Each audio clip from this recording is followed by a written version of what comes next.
नमस्कार, स्वास्थ्य सूत्र में आपका अभिनंदन है। एक बार फिर से स्वागत है। और आज का वीडियो हमारा आज्ञा चक्र के संबंध में है। आज्ञा चक्र को कैसे सक्रिय करें और जिन लोगों का आज्ञा चक्र सक्रिय हो गया है उनको क्या प्राप्ति होती है, उनके लिए उसका क्या महत्व है। ये एक बेहद महत्वपूर्ण विषय है, क्योंकि इस आज्ञा चक्र को लेकर बहुत लोग जिज्ञासु हैं और बहुत लोग इसके बारे में चर्चा करते हैं, जानना चाहते हैं। तो आज का हमारा वीडियो आज्ञा चक्र के संबंध में है। मैं इस थोड़े से समय में इसके संबंध में विस्तृत जानकारी देने की प्रयास करूंगा। फिर भी इस विषय वस्तु से छूट सकता है, तो इसके संबंध में आप मेरे अन्य वीडियो का इंतजार कर सकते हैं, या अतिरिक्त जानकारी के लिए मेरे कमेंट्स बॉक्स में मैसेज देकर इसकी अतिरिक्त जानकारी ले सकते हैं। तो आज का विषय हमारा आज्ञा चक्र संबंध पर है। इसी पर हम शुरू करते हैं।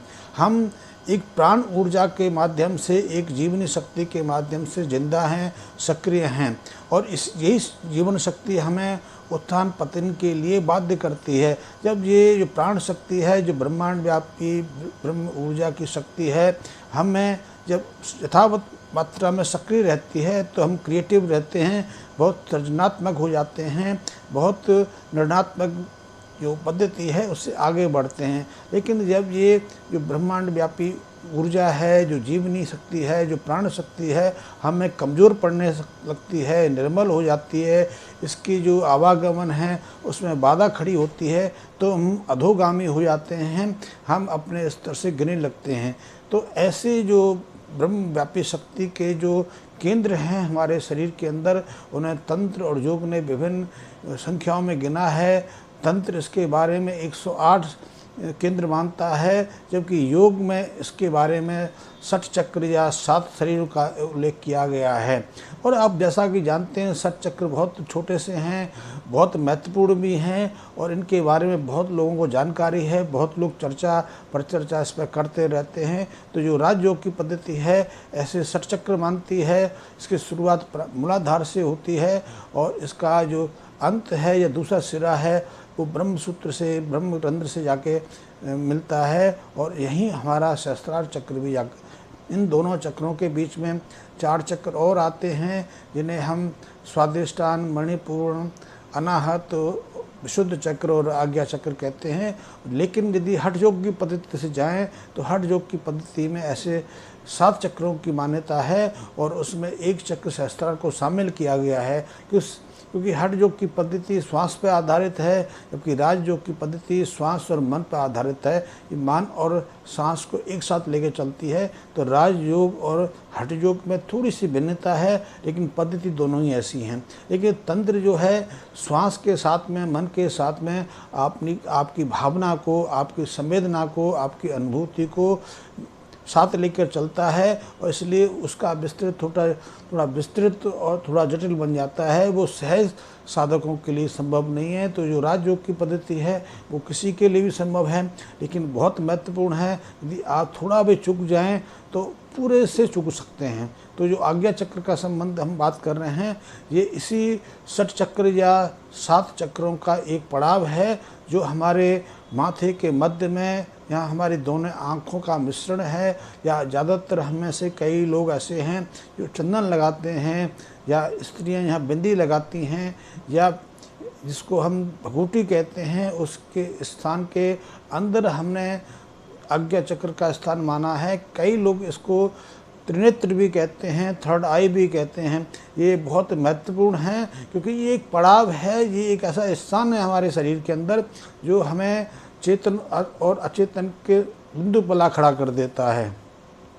इस बिंदु से ही ज्ञात और अज्ञात जो संसार है हमारे लिए, जो ज्ञात संसार जिसको हम जानते हैं, जिसे हमने चेतना की जो शक्ति है उसे जाना है, पहचाना है, एक ऐसा संसार भी है जिससे हम चेतना से जाग नहीं पाते, जान नहीं पाते। वो एक अज्ञात संसार है, रहस्यमय संसार है। वो संसार की बातें भी बहुत सारे साहित्य में भरी पड़ी हैं, जिसे जादूगरी कहते हैं, मिस्ट्री कहते हैं, या इसे अध्यात्म का जगत कहते हैं। तो वो एक रहस्यमय संसार है, वो अज्ञात संसार है, अज्ञात संसार और ज्ञात संसार का जो केंद्र मिलन है, यहाँ दोनों मिलते हैं, वही आज्ञा चक्र है। क्योंकि जब आज्ञा चक्र सक्रिय होता है तो हम ज्ञात संसार से अज्ञात संसार में प्रवेश करते हैं, या हम कहें स्थूल शरीर को छोड़ के सूक्ष्म शरीर में प्रवेश करते हैं। और सूक्ष्म तो सूक्ष्म है, जब तक आप सूक्ष्म को जाने नहीं, पहचान नहीं पाएंगे, सूक्ष्म का अनुभव नहीं ले पाएंगे, तब सूक्ष्म के बारे में आप कुछ भी अंदाज़ा नहीं लगा सकते, उसके बारे में रत्ती भर भी नहीं जान सकते। फिर वो आपके लिए कल्पना लोग है, कल्पना जगत है, फैंटेसी है, उसका आपके लिए कोई महत्वपूर्ण नहीं है। लेकिन कल्पना का संसार भी अपना है। यदि आप सूक्ष्म संसार में रहते हैं, सूक्ष्म लोक में रहते हैं, सूक्ष्म जगत में रहते हैं, तो सूक्ष्म और जो स्थूल का जो मिलन बिंदु है वो आज्ञा चक्र है। अभी तो विज्ञान भी इस बात को सिद्ध कर रही है कि जब हम निद्रा में होते हैं तो भी हमारी इंद्रियां काम करती हैं, तो भी हमारे शरीर के अंग कार्य करते हैं। उनको नियंत्रण करने वाला कौन है? तो उसको नियंत्रण जो करता है वो अज्ञात संसार की शक्तियां हैं। हमारे शरीर के अंदर जो कुछ ऐसी शक्तियां हैं जो हमारी चेतना से परे के क्षेत्र में काम रहती हैं, वो जो अज्ञात जो चेतना शक्ति है वो हमें सुषुप्ति के अंदर, हमें निद्रा के अंदर, हमें बेहोशी के अंदर जीवित रखती है, हमारे अंगों को सक्रिय रखती है। तो जो आज्ञा चक्र का स्थान जो है, जब वो सक्रिय होता है तो आप चेतना में भी उन अचेतनिक शक्तियों का निर्वाह कर सकते हैं, उनको संचालन कर सकते हैं। आप उस अज्ञात संसार का मालिक बन जाते हैं। आप उन सूक्ष्म शक्तियों का प्रयोग अपने स्थूल शरीर के माध्यम से भी कर सकते हैं। तो ये बहुत महत्वपूर्ण है आज्ञा चक्र। आज्ञा चक्र का स्थान त्रिकुटी के मध्य है। ध्यान आदि क्रियाओं में आज्ञा चक्र का बहुत स्थान है। और ये पहली चीज़ कि ये मिलन है ज्ञात और अज्ञात संसार का, ये मिलन है स्थूल और सूक्ष्म शरीर का। लेकिन आज्ञा चक्र का अर्थ है आज्ञा संकल्प। यदि आप प्रबल संकल्प से कोई शुरू करते हैं, प्रबल संकल्प धारण कर लेते हैं, कोई बात को पक्का कर लेते हैं कि उसको करके रहेंगे, आप हटबद्ध हो जाते हैं, वचनबद्ध हो जाते हैं, तो वो कार्य निश्चित आपके जीवन में होना ही होना है। आप जैसे कि विद्यार्थी है, एक हट कर लेता है कि उसे 80% मार्क्स लेके पास होना है और उसके लिए श्रम करता है, उसको सिर्फ कल्पना लोक नहीं छोड़ता, उसको फैंटेसी बना के छोड़ नहीं देता, तो वो 80% लेके उठता है। आपने देखा होगा, आप संकल्प करके रात्रि को सोते हैं, यदि संकल्प आपका प्रबल है, संकल्प में दृढ़ता है, तो आप जिस संकल्प को लेके रात्रि सोते हैं कि सुबह प्रातः काल आपको 4 बजे उठना है, 5 बजे उठना है, तो 4 या 5 बजे आपकी आंख अचानक खुल जाएगी। आप घड़ी देखेंगे, आप अलार्म देखेंगे, तो उससे कुछ मिनट पहले आप जागृत होंगे, आप जागे हुए होंगे। ये प्रबल संकल्प की बात है। लेकिन जिनका संकल्प कमज़ोर होता है, निर्मल होता है, जिनका संकल्प में दृढ़ता नहीं रहती, वो जाग तो जाते हैं, लेकिन वह जागने के बाद भी आलस्य में कहते हैं कि इस बात को हम कल से करेंगे, आज थोड़ा नींद का आनंद और लेते हैं, कल से हम 4 बजे उठने का संकल्प लेते हैं। ये तो साधारण बात हुई।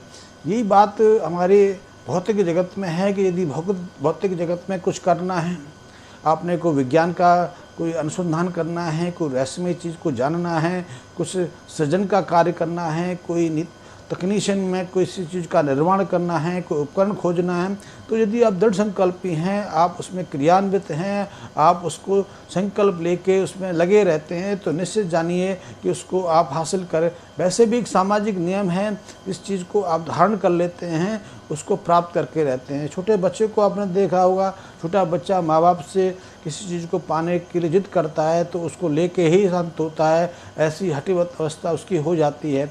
अभी तो क्योंकि हमारे अंदर जो प्राण शक्ति है निर्मल है और दूषित है, दूषित होने के कारण हमारे संकल्प ज़्यादा प्रबल नहीं बनते, ज़्यादा प्रबल नहीं बनते, ज़्यादा दृढ़ नहीं होते, इसलिए हम संकल्प पर ज़्यादा कार्य नहीं करते, या ऐसा संकल्प लेते हैं इनके साथ हमारी सृजनात्मक शक्ति का कोई समन्वय नहीं होता, इसलिए पतित हो जाते हैं। हम बुरी चीज़ों के लिए संकल्प तो धारण कर लेते हैं, लेकिन जो पवित्र चीज़ें हैं, जो सृजनात्मक चीज़ें हैं, जिनसे हम संसार का कुछ निर्माण कर सकते हैं, संसार का कुछ भला कर सकते हैं, या हम अपनी ज़िंदगी में भला कर सकते हैं, तो ऐसे संकल्प धारण नहीं कर सकते। यदि हम पवित्र संकल्प के लिए दृढ़ता से कार्य करेंगे तो हम अपने लिए भी कर सकेंगे, अपने जीवन के लिए भी कर सकते हैं, अपने परिवार को भी को भी आप उन्नति के शिखर पर ले जा सकते हैं। और संसार की कोई ऐसी चीज़ नहीं दृढ़ संकल्प से आप प्राप्त नहीं कर सकते। तो दृढ़ संकल्प के लिए आज्ञा चक्र का सक्रिय होना बहुत ज़रूरी है। और उस आज्ञा चक्र को सक्रिय करने के लिए दुनिया की कोई भी ऐसी चीज़ नहीं जो आपको सक्रिय कर दे। कोई ऐसा ऑपरेशन नहीं, कोई ऐसी दवा नहीं। दवा आपको नशा दे सकती है, आपको सुसुप्ति में भेज सकती है, निद्रा में भेज सकती है, लेकिन ऐसा नहीं कि निद्रा में आपकी जो अचेतन शक्ति को जागृत कर सके। तो यदि आपको अचेतन शक्ति को जागृत करना है, आपको सुख संसार में प्रवेश करना है और चेतन रहते हुए प्रवेश करना है, तो उस आज्ञा चक्र को सक्रिय करने के लिए प्रयास करने होंगे या इस आज्ञा चक्र को सक्रिय करना ही होगा। तो योग में इसके लिए माध्यम है, तंत्र में भी इसके माध्यम है, लेकिन आज मैं तंत्र की बात नहीं करूंगा, मैं योग के माध्यम से करूंगा। योग में ध्यान की प्रक्रिया हैं जिनसे आप आज्ञा चक्र को सक्रिय कर सकते हैं, आज्ञा चक्र को नियंत्रित कर सकते हैं। तो इसको सक्रिय करने के लिए पहली आवश्यकता है कि श्वास के माध्यम से जिस प्राण ऊर्जा को, जिस ब्रह्मांड व्यापी शक्ति को आप अर्जित करते हैं, आप अवशोषित करते हैं ब्रह्मांड से, उस जो प्राण शक्ति का जो मार्ग है उसको आप मन में प्रेरित करेंगे, मन को शक्तिशाली बनाएंगे। जब मन और प्राण शक्ति का, आपकी श्वास श्वसन शक्ति का मिलन होगा और जब मिलन के माध्यम जो दोनों को मिला के आप उसको अपने आज्ञा चक्र की तरफ प्रेरित करेंगे, आज्ञा चक्र पर ले जाके उसको केंद्रित करेंगे, तब आज्ञा चक्र में गति होती है और गति होने के बाद आज्ञा चक्र सक्रिय होता है। ये यत्न का प्रश्न है, ये प्रयास का परिणाम है, ये सिर्फ काल्पनिक नहीं है। आपने देखा होगा चीन में कई ऐसी यौगिक पद्धति हैं, ये पद्धति हमारे योग से गई हैं, लेकिन पिछले हजारों सालों में हमें एक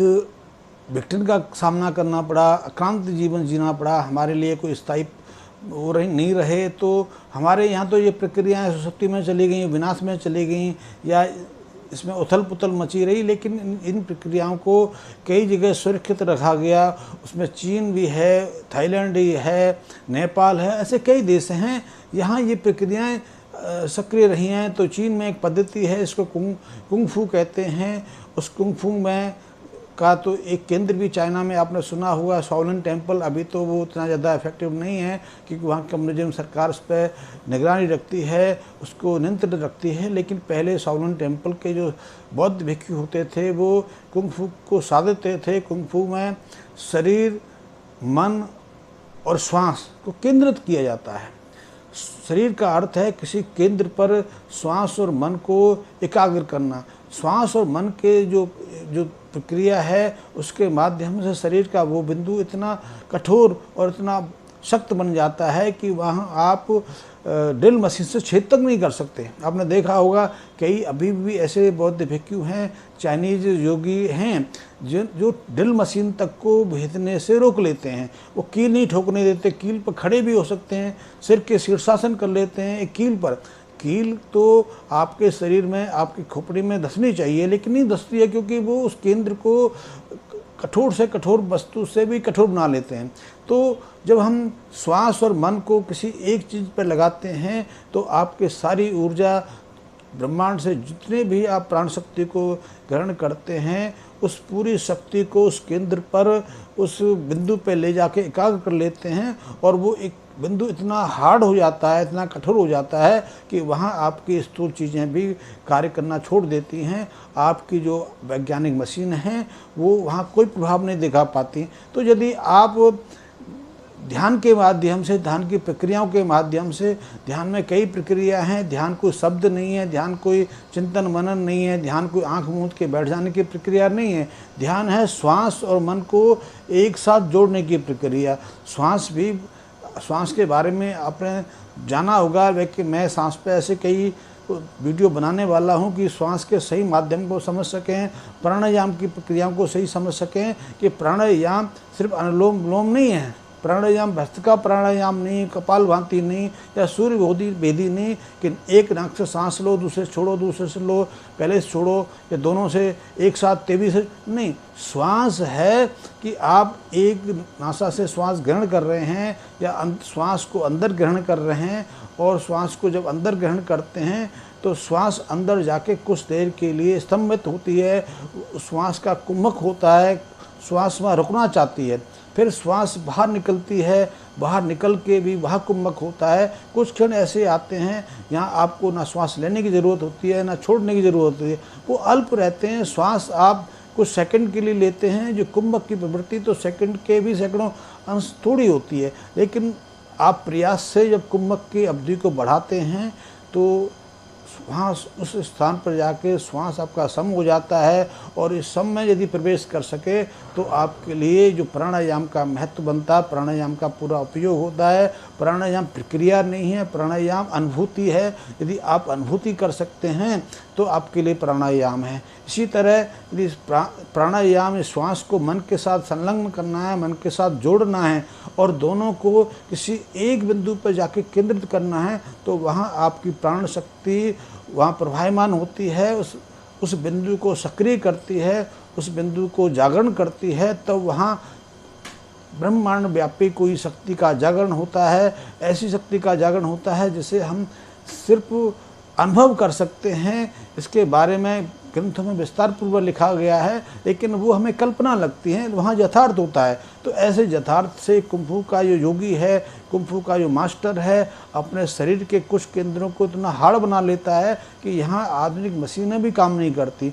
ठीक इसी तरह जब हम मन और श्वास को अपनी आज्ञा चक्र की तरफ प्रेरित करते हैं, आज्ञा चक्र पे ले जाके उसको केंद्रित करते हैं, तब आज्ञा चक्र की सक्रियता बढ़ती है, हमारा त्रिनेत्र जागृत होता है। और जब त्रिनेत्र जागरण होता है तब हम स्थूल से सूक्ष्म प्रवेश करते हैं, तब हमें एक अज्ञात संसार की जानकारी मिलती है। हमारे लिए अज्ञात संसार के एक से एक अद्भुत रहस्य खुलते हैं। हमारी अंत चेतना के अंदर जितने रहस्य हैं वो हमारे सामने साक्षिक हो जाते हैं। तो हमारी आपने सुना कि मैंने आज्ञा चक्र के बारे में थोड़ी सी आपको परिभाषा दी, थोड़ा सा व्याख्या दी।